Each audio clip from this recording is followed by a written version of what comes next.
Chapter 19. 1. In the third month. The Torah was given specifically in the third month, for the number 3 symbolizes the threefold unity the Torah creates. 1 obviously represents unity. There is no separate entity to dissent or disagree, but it is an inherent unity, not a created one. The only true unity of this sort is God's. He was, is, and will be one, for there is in truth nothing other than Him. 2 signifies the duality, discord, and separation we experience within God's world, the constant dichotomy of body and soul, physical and spiritual, and good and evil. 3 introduces a third element that reconciles and unites these discordant concepts. It does not choose one way or the other, for that would be returning to one, the duality of two combatants no longer existing. Rather, it blends the two. It allows each its own individuality and yet enables them at the same time to fuse into a greater whole. The Torah was given, says Maimonides, to bring peace into the world. 20 Through the Torah, God allows His infinite wisdom to be distilled into a form accessible by finite creatures. He thus gave humanity the capacity to bring godliness into the world, to continue to exist as finite human beings and still attain a level of divine consciousness. The Torah does not superimpose one reality in place of the other, but rather melds the two into a godly and meaningful existence in the context of this world. 21. On this day, instead of mentioning the first day of Sivan explicitly, the Torah simply calls it this day. This is because the people recognized it as a special day. They had been counting the days from the Exodus in eager anticipation of the giving of the Torah.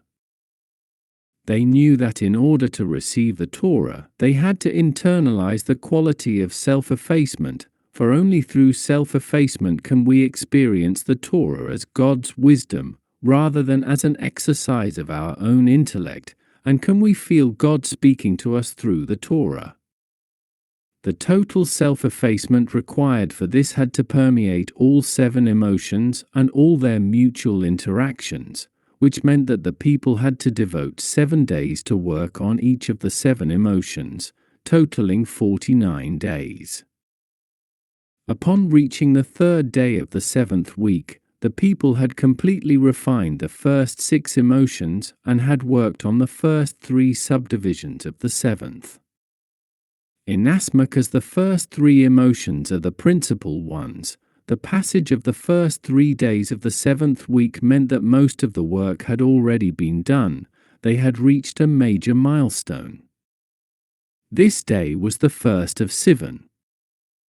The fact that this point in their progress occurred on the first day of the month was particularly propitious, for this is the day that the moon is its smallest, a clear expression of self-effacement. Once the moon reaches its nadir, it can again begin to absorb the light of the sun. Similarly, on this day, the people began their final round of preparations to receive God's infinite revelation. On this day, they came to the Sinai desert. The parched desert is a metaphor for the thirst for godliness the people felt as the expected day drew closer. Thirst for godliness is always accompanied by a corresponding healthy disdain for the material world's impudence, when it tries to overstep its intended role in life and usurp the devotion we would prefer to invest in divinity. Thus, on this day, the people came to the Sinai desert, for the word Sinai is related to the word for hatred, Sina, alluding to their heightened disdain for the subterfuges of materialism. 22. They came to the Sinai desert. According to the Midrash 23, God gave the Torah in the desert because He wanted to teach us a fundamental truth about it.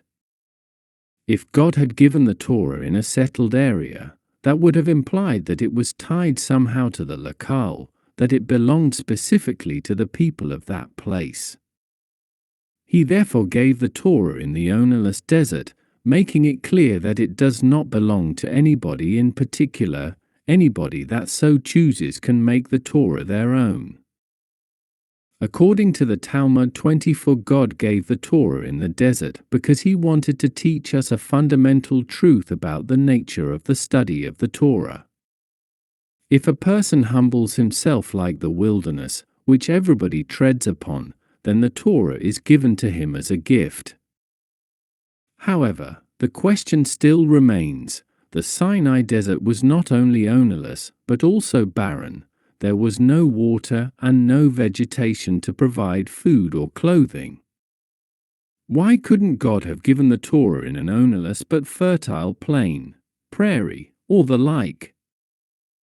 God wanted to teach us yet another truth about the nature of the study of the Torah.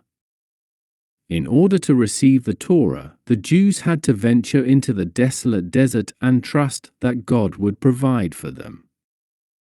To their credit, they did this without hesitation. Today, as well, the proper way to study the Torah is to immerse oneself in it completely and abandon all other worries. When we devote ourselves to the Torah in this way, we are guaranteed success. In addition, God promises that he will also provide for all our material needs. Point 25. Inner dimensions. 1. In the third month, specifically, the two opposites that were reconciled with the giving of the Torah were the right and left axes of the Sephro, Chokmah, Chaste, and Netzach on the right axis, and Bina, Gevurah, and Hod on the left axis. Until the Torah was given, it was fundamentally impossible to unite both of these axes in any particular act. An act could be either an act of chaste or an act of Gevurah, but not of both. The Torah introduced the third, central, harmonizing axis, Diat, Tiferet, and Yesod. These Sephro enabled the Sephro of the right and left axes to unite productively.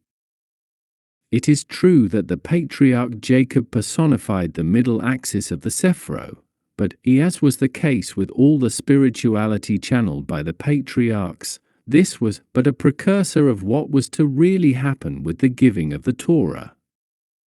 Jacob was able to blend the two opposite axes of the Sephro in his own life, but he was not able to bequeath this ability to his progeny or to the world at large in any permanent way. Similarly, the giving of the Torah enabled the upper and lower aspects of reality, i.e., spirituality and physicality, to blend for the first time into a single continuum and influence one another. The same is true for the dynamics associated with the duality of upper and lower, ascent and descent. With the giving of the Torah, it became possible for the first time for an ascent into the spiritual and a descent into the physical to be complementary and mutually enhancing. The significance of the third is evinced in our sage's statement 26 that the threefold Torah, the prophets, and the writings, was given in the third month, Sivan, to the threefold people, priests, Levites, and laymen. 27. 1-2. On this day they came to the Sinai desert. They departed from Rephidim. Clearly, they departed from Rephidim before they came to the Sinai desert.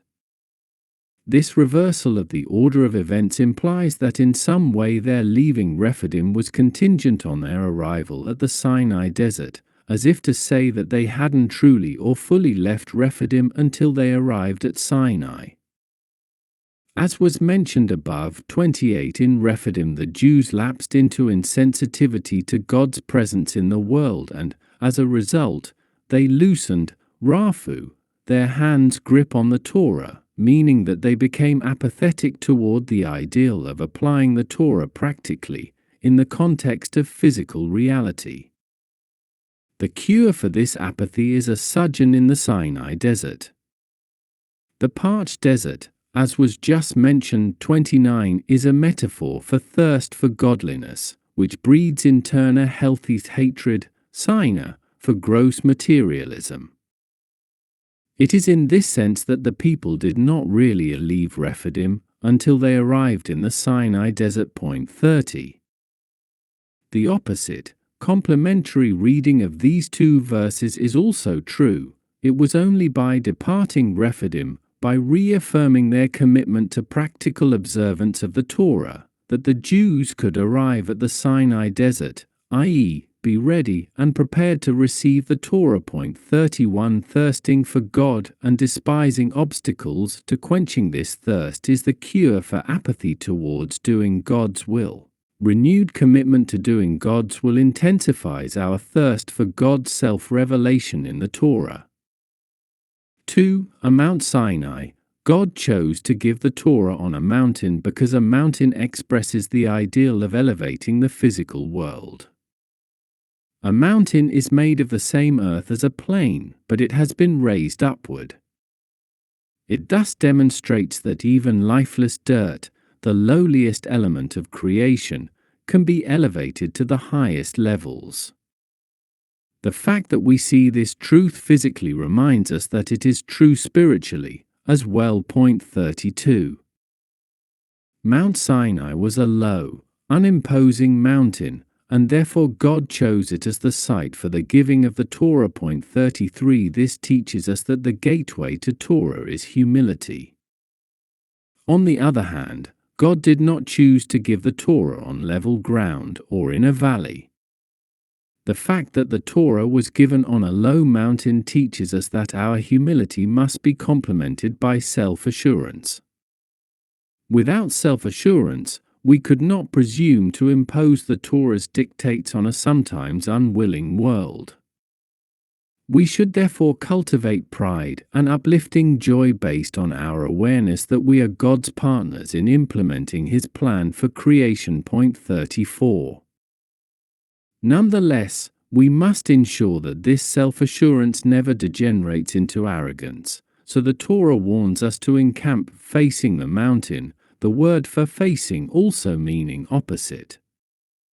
Similarly, when the Torah was given, God told us to make a boundary around the mountain, 35, i.e., to limit the self-assurance so that it not degenerate into arrogance. Point 36. Israel encamped there as one united people, facing the mountain. This unity was a prerequisite for the giving of the Torah. God's presence refuses to dwell amongst discord and disharmony.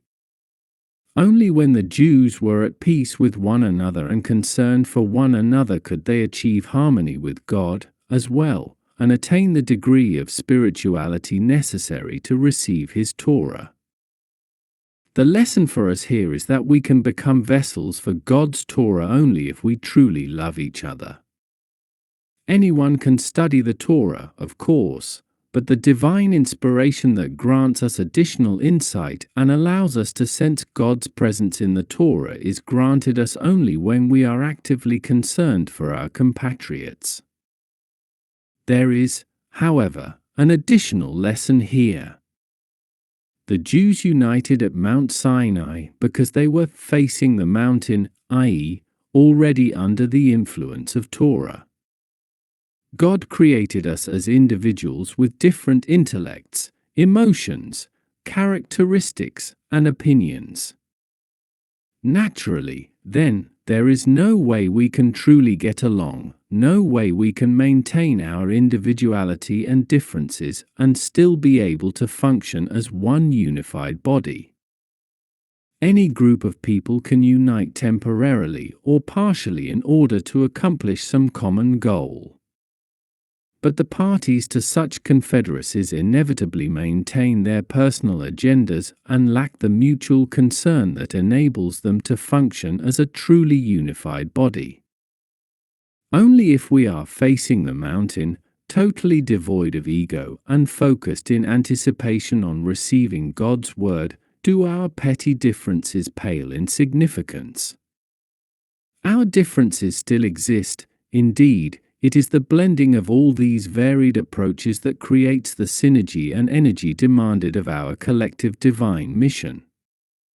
But our common devotion to God's will transforms these differences into stepping stones to achievement rather than barriers to it. Point 37. Inner dimensions.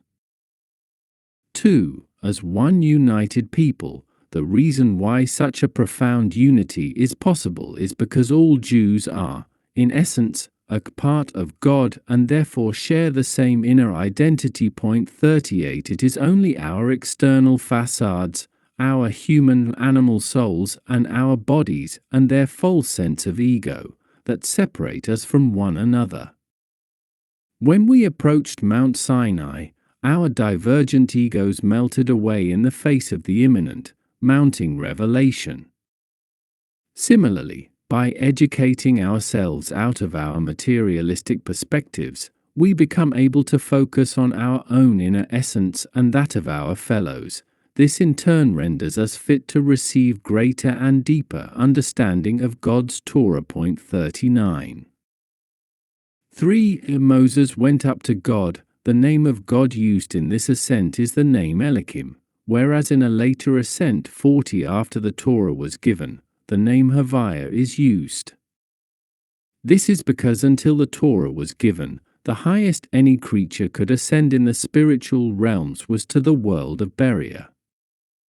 Although Beria is a sublime, spiritual realm, it is still characterized by self-awareness, in contrast to the highest world, Atzilut, which is characterized by total absorption in divine consciousness and the attendant loss of self-awareness. Inasmuch as relative to each other, Atzilut and the lower worlds, Beria, Yetzirah, and Ossia, are distinguished by the dominance of divine consciousness and self-awareness respectively. Atzilut is rooted in the name Havaya, God's proper name, and the three lower worlds are rooted in the name Elohim, which signifies the contraction of God's presence and its investiture in nature.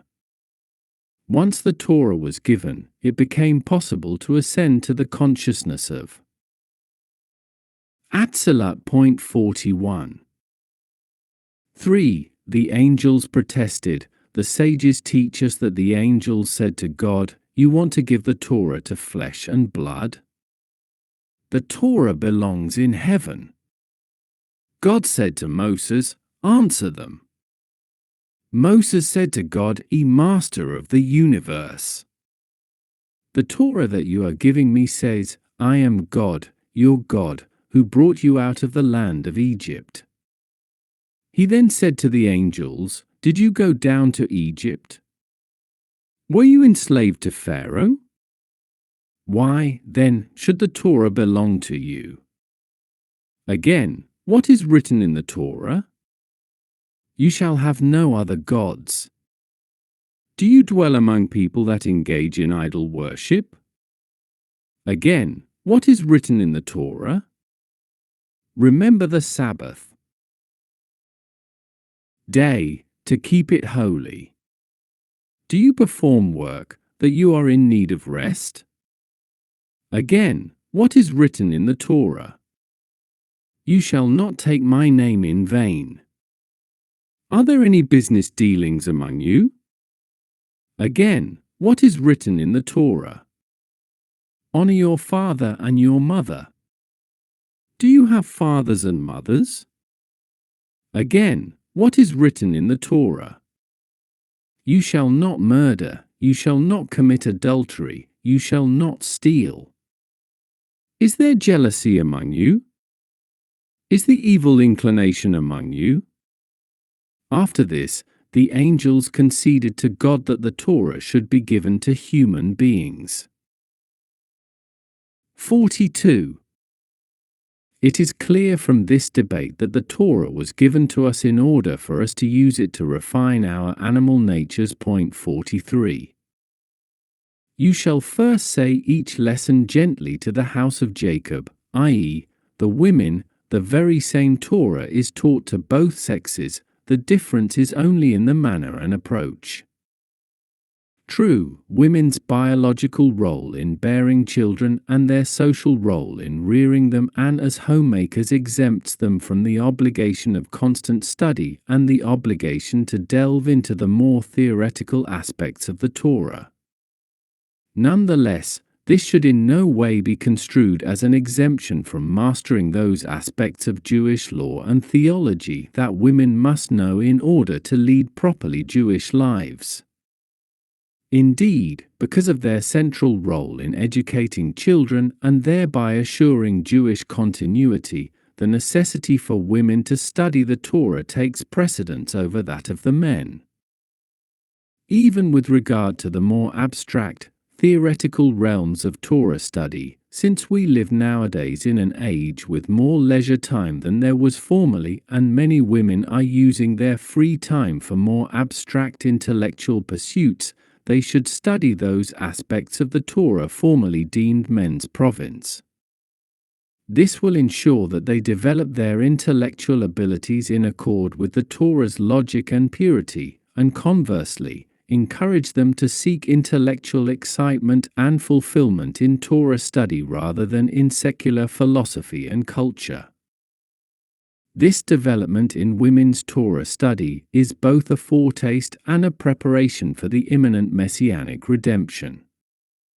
At that time, knowledge of the Torah will be universal and the intrinsic qualities of women will be revealed. They will participate in drawing divine wisdom from the Torah on an equal footing with men. 44. Still, the Torah must indeed be taught differently to women than it is to men. Rather than stressing the negative consequences of abandoning the Torah, the stress must be on the benefits achieved by adhering to it. This difference in approach reflects the difference between men and women's innate spirituality, but there is also a practical reason for it. The mother is the primary educator of the children during their formative years. A child's education begins inside the mother's womb, inasmuch as the mother's attitudes and behavior during pregnancy definitely influence her baby. The ambience and attitudes children imbibe along with their mother's milk accompany them their whole lives, so it is crucial that mothers be learned in the Torah and themselves possess a love for God, His Torah, and its commandments, so they can convey this love to their children. Love of God and love of the Torah are the foundations of Judaism. True, it is important to teach children to fear God as well, but in these times, when secular culture beckons so pervasively, unrelentingly, and enticingly, it is of paramount importance to raise children who value Judaism deeply and do not view it, God forbid, as nothing more than a massive web of obligations or worse, a system of self-inflicted suffering. 45. Important as the mother's influence on her children is in their formative years, her role does not end there. Throughout their lives, the entire family's spiritual and even physical well-being remain dependent upon the mother's ongoing ability to inculcate them with the love of God and His Torah.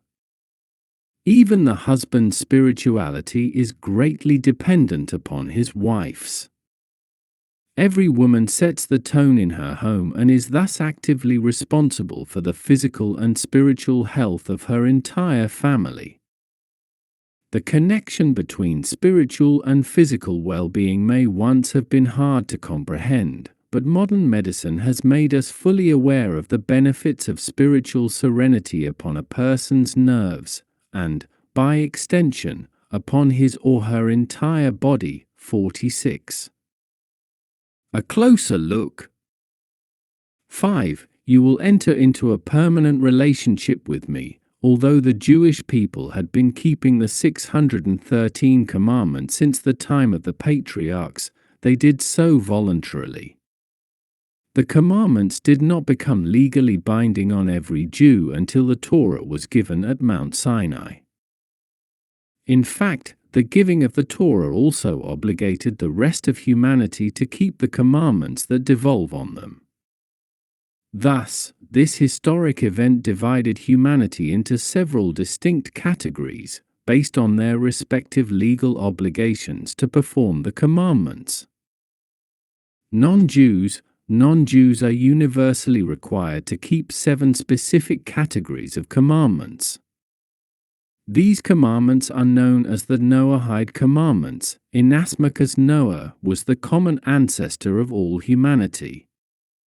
Non-Jews are required to observe these commandments with the intent to fulfill their obligation that God gave them at Mount Sinai. They do not fulfill their legal obligation if they observed for other reasons, e.g., because God gave them to Adam or Noah, or because they consider them logical, worthwhile, or praiseworthy, or because some other religion also happens to require them to do so. Resident aliens, ger toshav, a non-Jew who has accepted his obligation to observe the Noahide commandments and wishes, in addition, to live in the land of Israel, may do so provided that he also undertake not to perform certain types of Sabbath work for the benefit of a Jew. He is allowed to perform them for himself. 47. Non-Jewish bondmen, Eved, and bondwomen, Shifter, a non-Jew purchased by a Jew as a bondman or bondwoman, is obligated to abide by all the Torah's prohibitions and perform all active commandments that are not time-bound. When a Jew purchases a non-Jew as a bondman, the non-Jew must be asked if he wants to become a bondman and obligate himself to observe these commandments for the rest of his life. If he agrees, he is circumcised, in the case of a male, and immersed, for this is considered a partial conversion. If he demurs, the Jew must sell him back to a non-Jew. If he hesitates, we may wait up to a year for him to consent. During this interim period, he does not yet attain the legal status of a bondman, and the only commandments he must observe are the prohibitions of certain types of Sabbath work. If, after this interim period, he still demurs, the Jew must sell him back to the non-Jew. 48. Jewish women, all adult Jewish women are required to abide by all the Torah's prohibitions and observe all active commandments that are not time-bound plus certain other active commandments. Jewish men, all adult Jewish men are required to abide by all the Torah's prohibitions and observe all the Torah's active commandments that apply to them. Jewish men of specific office, kings, priests, Levites, judges, etc., in addition to observing all the commandments that devolve on adult Jewish men, must also observe the commandments that apply specifically to their office. There is no obligation for a non-Jew to become a Jew, nor is a Jew obligated to encourage a non-Jew to convert. Jews and non-Jews alike are required to encourage all non-Jews to observe the Noahide commandments and to encourage all Jews to observe all the Torah's commandments that apply to them. Nonetheless, if a non-Jew feels unfulfilled or incomplete by only following the Noahide commandments, he or she may elect to become a Jew. The non-Jew does this by undergoing a specific conversion process, which includes a. circumcision for a male, b. immersion, c. offering a specific sacrifice when the temple is standing, and d. acceptance of the full obligation to uphold all of the commandments required of a Jew. Inner dimensions. This division of humanity into categories based on their varying degrees of obligation to fulfill the commandments parallels a corresponding distinction in the nature of their psyches. In other words, God equips each of his creatures with the tools necessary to fulfill its purpose. Since Jews and non-Jews are required to fulfill different sets of commandments, they are born with different spiritual psyches, correspondingly tailored to their obligations. Specifically, non-Jews possess at birth only a human animal soul, i.e., their a priori motivation in life is physical survival and attaining a satisfying and comfortable lifestyle. Inasmuch as this propensity can easily degenerate into destructively possessive drives for power, glory, sensuality, wealth, etc., this soul is a priori rooted in the spiritual realm of impurity. If a non-Jew consciously accepts his obligation to observe the Noahide code, he ipso facto reroutes his soul in the spiritual realm of neutrality. This decision transforms him into a force for good in the world, rather than a force for selfish self-aggrandizement. Point 49. In contrast, Jews are initially born with both a human and animal soul, rooted in the spiritual realm of neutrality, as well as a divine soul rooted in the spiritual realm of holiness, which inherently, even if unconsciously, motivates them toward divinity. Point 50. If a non-Jew wishes to become a Jew, he or she can convert. By undergoing this process in accordance with Jewish law, the non-Jew again reroutes his psyche and acquires an additional, divine soul. 5-6. You shall be for me a treasure cherished above all nations, a kingdom of nobles, and a holy nation. These three descriptions of how God will regard us in return for entering the covenant with Him constitute the three facets of our ongoing relationship with God. The basis of this relationship is that God chose us, which means that He and we are bound together suprarationally.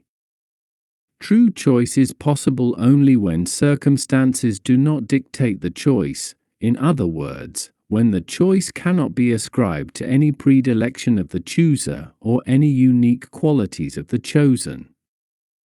In this case, this means that our relationship with God is rooted in God's essence, which transcends and exists before and apart from any value system whereby good is preferable to evil or obedience to disobedience.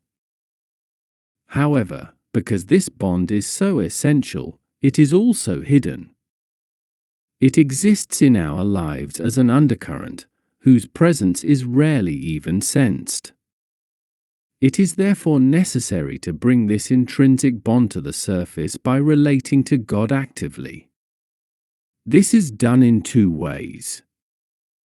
First, by being a holy nation, dedicating ourselves to God's purposes for us by studying His Torah and observing its commandments. This separates us from the materiality of the world and all other human cultures, setting us apart as a holy nation. Second, by being a kingdom of nobles who rule over the materiality of the world and its cultures, co-opting their positive aspects into our divine mission.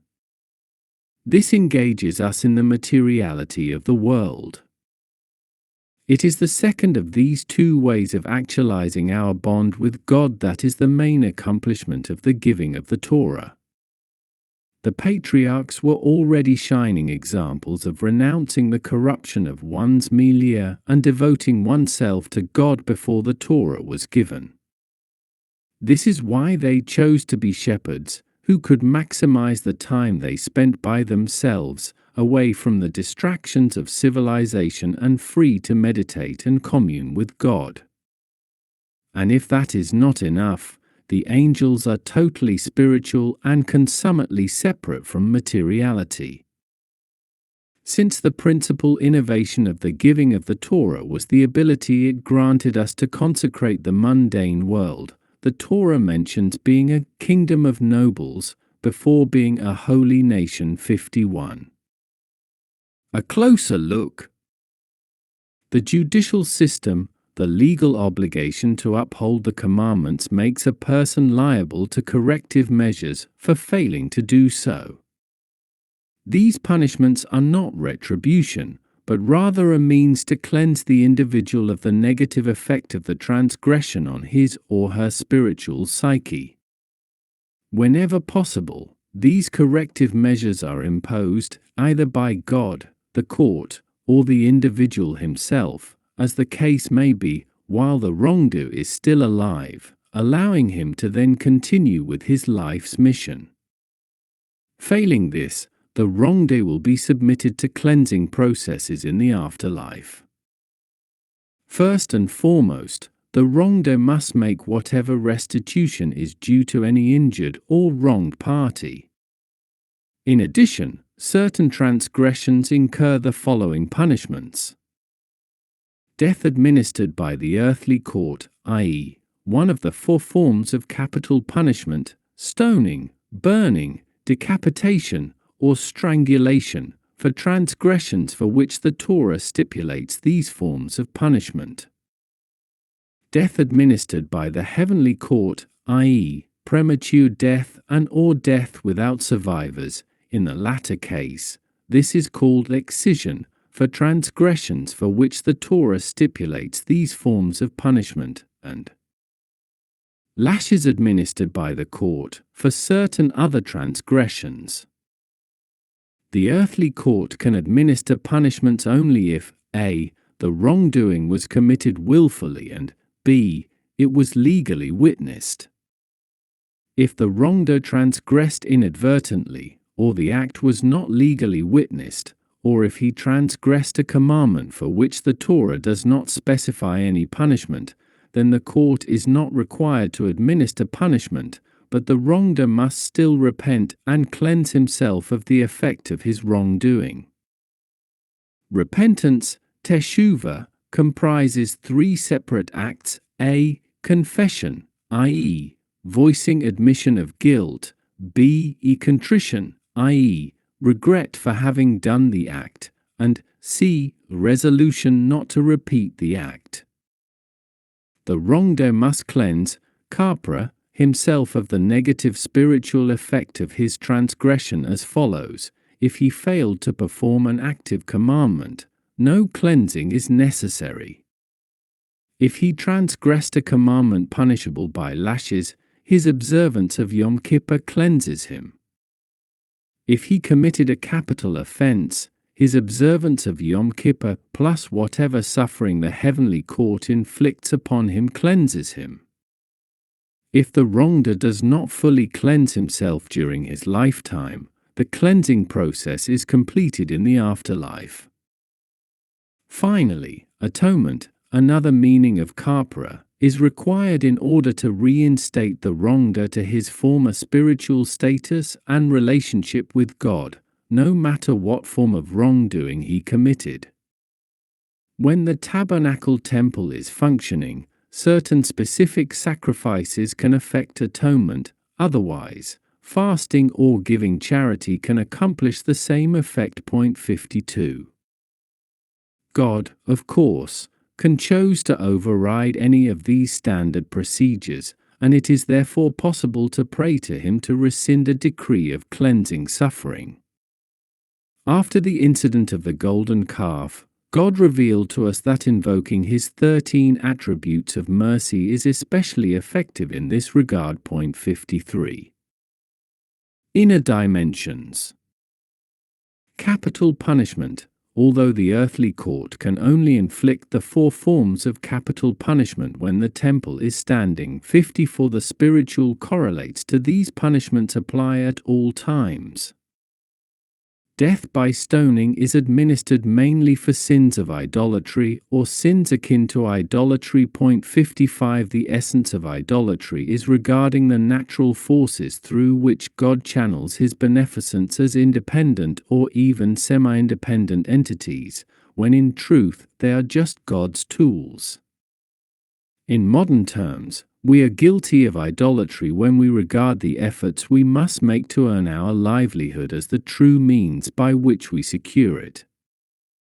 In fact, we really earn our livelihood through our devotion to God and our faithful fulfillment of His will, while the effort we invest in our careers or jobs is just the vessel we prepare to receive God's beneficence. By submerging our minds and hearts in our work instead of in the Torah and its commandments, we are lowering our heads, bowing down, and prostrating ourselves before the idols of business and work. The result of this is stoning. The heart turns to stone. When we finally take a break from business and try to open our hearts in prayer, nothing happens. Our spiritual senses have become deadened by our relentless service to the gods of material wealth and career success.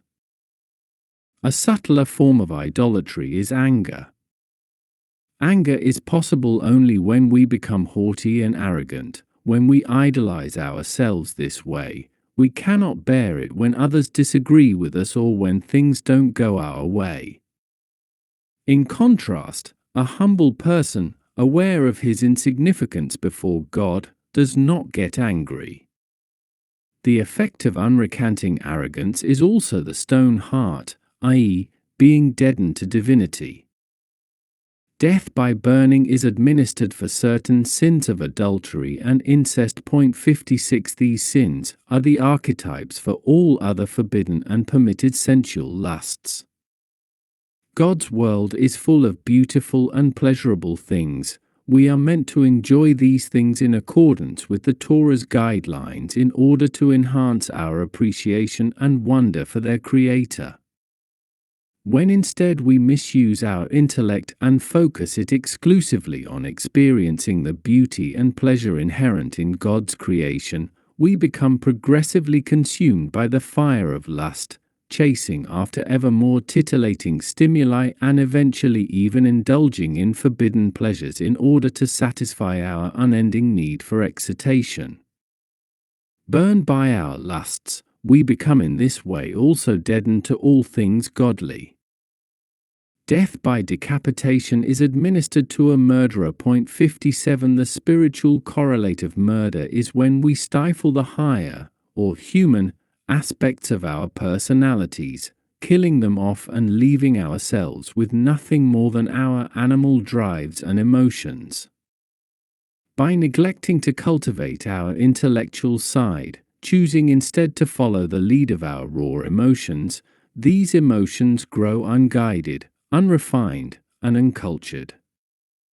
Our reactions to even permitted indulgences become exaggerated. We become gluttonous and greedy. We act cruelly and mercilessly to those who dare to get in our way or dare not to show us proper respect. Having severed our head from our body, our intellect from our emotions, it should come as no surprise that it is virtually impossible for any intellectual realization or meditation to influence our emotions or behavior. Even when we understand and get intellectually excited about some profound divine insight, our heart does not react accordingly. It is too absorbed in its overblown involvement with our inner animal. Death by strangulation is administered for transgressing most other prohibitions for which none of the above methods of execution is specified. 58 As such, it is the generic result of disobedience or a lack of commitment or discipline. In general, lawless behavior is an affront to our purpose in creation, i.e., to make the world into God's home. By not being true to our divine mission, we deprive our true, divine self of its ability to express itself. Our inner voice is silenced, and when we are confronted with some challenge to our Jewish right to exist or flourish, we can articulate no self-defense. We have nothing to say.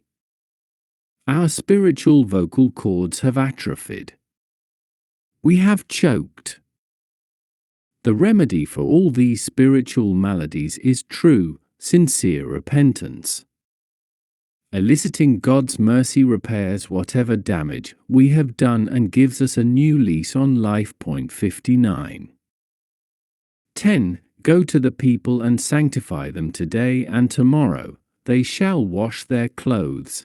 Allegorically, our clothing is our thought, speech, and deed. These are the tools the soul uses to express and present itself to the outside world, just as we clothe our bodies in accord with the image we wish to convey to society. God gave Moses the job of sanctifying the people, but it was the people's job to cleanse their clothing. The Moses of each generation can inspire us, direct us, and connect us to God, but this is dependent on our own preparation, the extent to which we cleanse our thought, speech, and actions from unseemly elements. Point 60.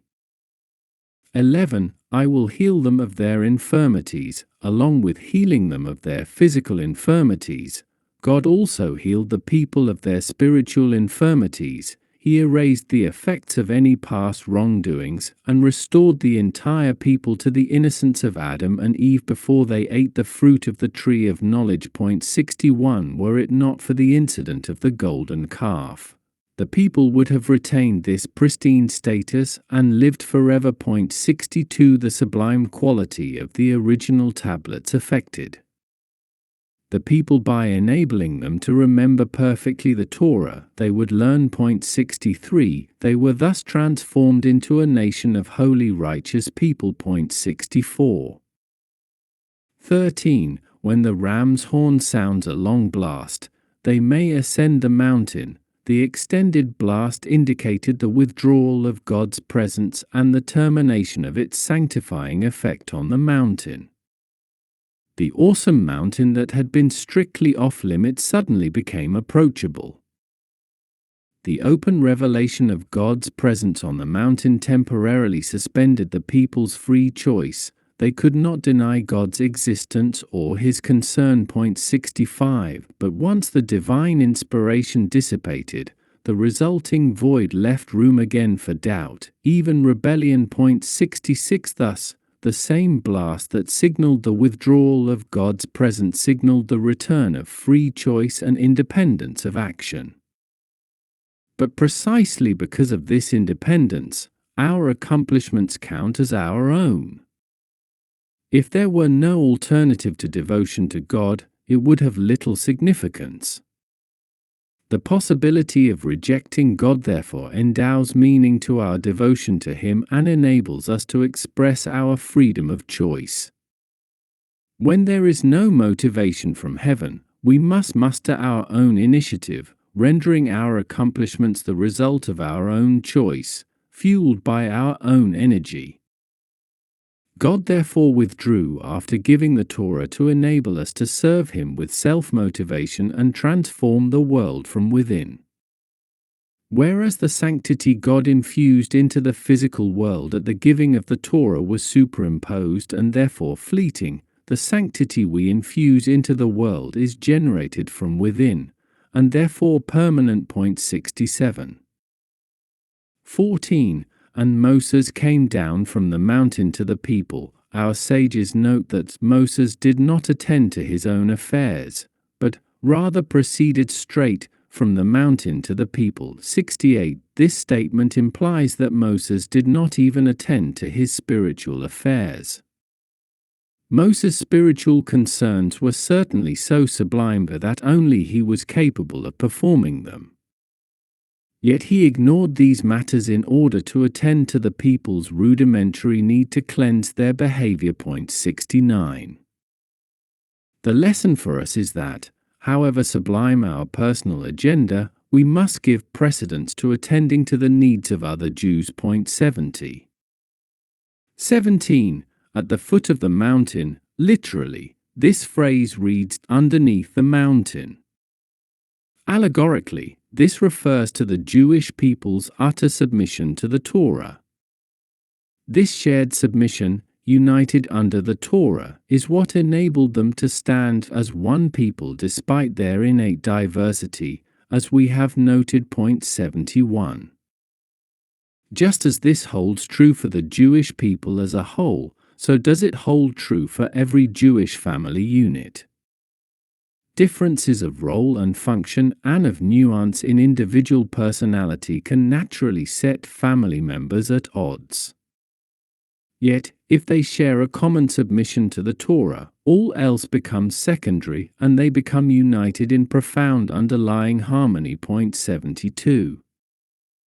God uprooted the mountain and suspended it over the people. A mountain is a protrusion above the plain, while a valley is a sunken area below the level of the plain. A mountain is a metaphor for love, how a person extends himself outward to make contact with another person, whereas a valley is a metaphor for fear, how a person withdraws within himself to avoid contact with another person. A plain, in this context, is a metaphor for indifference. Allegorically, then, by suspending the mountain on top of the people, God enveloped them in his love. We are taught in the book of Proverbs 73 that as in water, face reflects face, so is a person's heart reflected by another. By overwhelming them with his love, God forced the people to feel overwhelming love for him. Although they were ready to accept the Torah in any case, God coerced them in this manner into accepting it unconditionally. This enveloping love was a preparation for the union that was to occur at the actual giving of the Torah.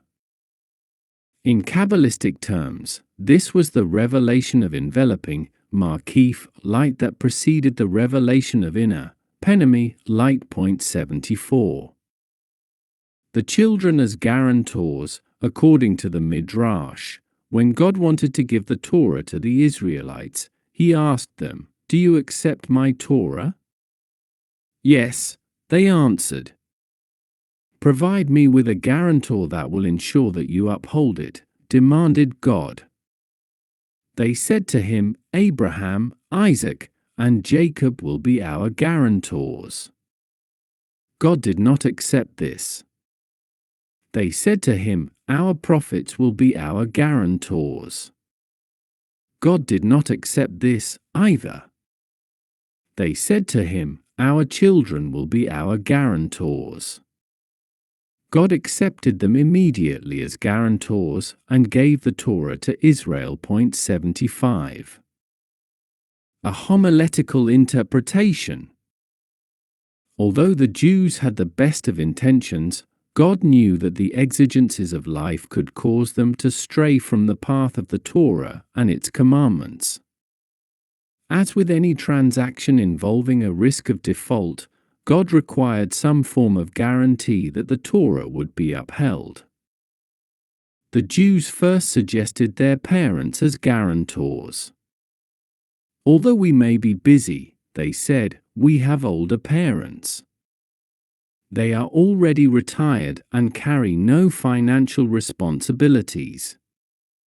We will be happy to support them so that they can comfortably study the Torah, and they will be our guarantors." God did not accept this, so the Jews suggested their prophets as guarantors. The word for prophet, Navi, actually means orator. The Jews said, "Our rabbis will keep Judaism alive. We ourselves don't have time for Torah study, so we will hire rabbis, and it will be their job to study on our behalf."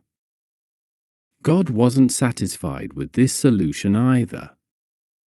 His intent was for every Jew to follow the path of Torah, not only the rabbis or the elders.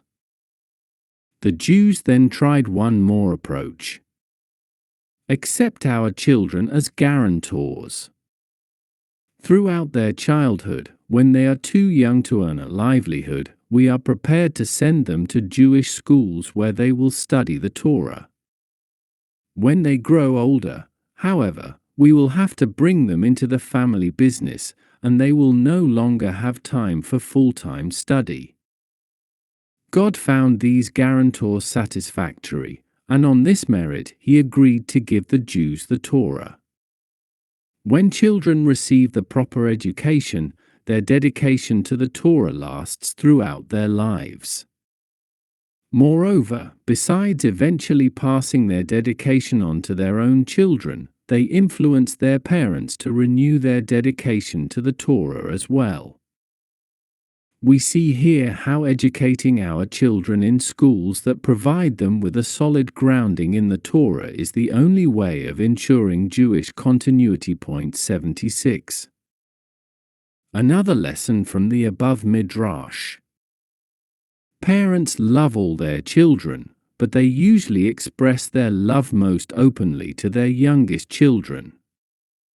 A young child's lack of understanding limits the ways in which parents can express their love, but the intensity of their love exists despite this, or perhaps because of it. The same is true in the relationship between God and His children, the Jewish people. The greatest display of His love for us took place in our national infancy, at the revelation at Mount Sinai. True, He limited the revelation to what we were capable of absorbing. God descended upon Mount Sinai, He descended to a level that we could appreciate. The 10 Commandments are for the most part practical and straightforward decrees, because that was all we could absorb at that time. Yet, just as a parent's love for his child is not diminished in any way by the latter's limited capacity to appreciate it, so too, God's love was not limited in any way by our limited spiritual sophistication. The entire Torah is hidden within the 10 Commandments. Moreover, God imparted His very essence in the Torah that He gave us, as we will note point 77. This concept remains true at all times. When we contemplate our spiritual shortcomings, we may feel overwhelmed by the challenges facing us, and wonder, how can I possibly overcome all these obstacles and hope to connect to God through His Torah and commandments? The truth is, however, that God's love is revealed in its entirety specifically to His youngest children, i.e., to those who, despite their challenges and obstacles, choose to unconditionally follow His word with boundless devotion. Point 78. 18. The whole of Mount Sinai was in smoke because God had descended upon it in fire. The smoke indicated that the heavenly fire that had descended upon the mountain was consuming it.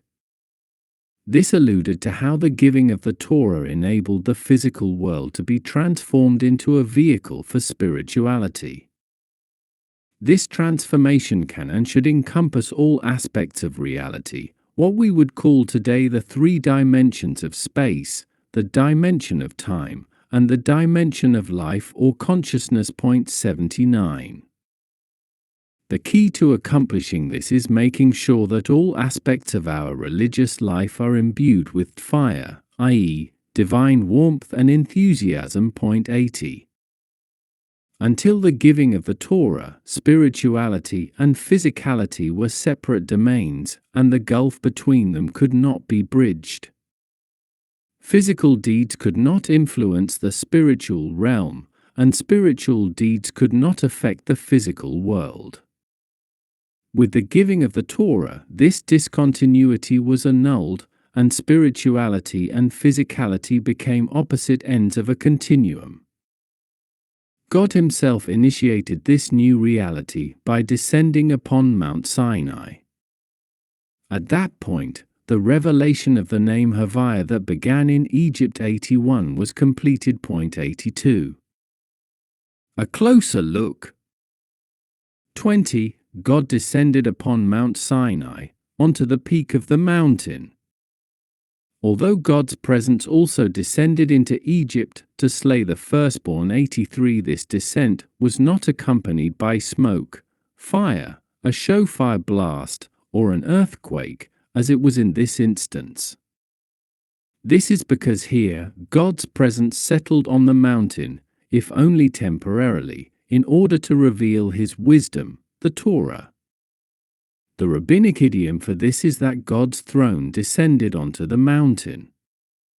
This intense revelation was appropriately accompanied by a majestic display of phenomena that expressed how nature was being overruled.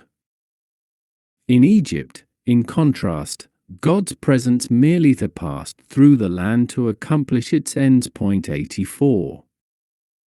Chapter 20.